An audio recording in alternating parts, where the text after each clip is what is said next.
Today we're focusing on how to handle one of the most common things that can throw you off track in a media interview or anytime you're facing questions.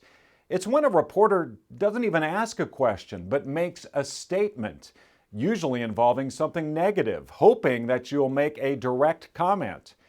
Here's an example in a recent NPR story where they interviewed a spokesperson from an immigration advocacy organization about the U.S. deporting some families who had crossed the border from Central America.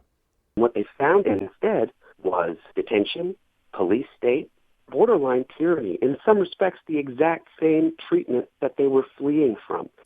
I guess someone might hear tyranny and a comparison made between in the United States and some of the countries that these families are coming from and might push back on you there a little bit.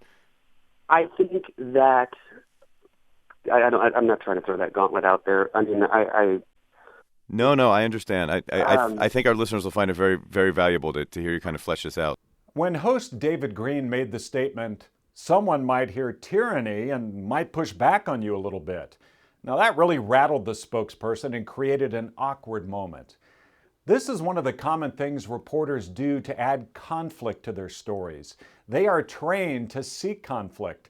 It's one of the red flags we cover in our predictive interviewing model that we developed after analyzing hundreds of interviews. So when this happens, don't feel pressured to comment directly on their statement. Your focus should be on delivering your message, not being transfixed on the premise of the question or comment.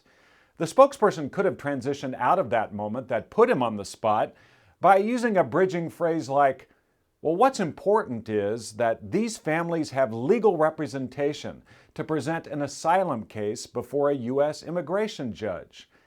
So, when you're asked questions intended to make you defensive or say something negative, ignore the premise, stay proactive, and keep your message positive.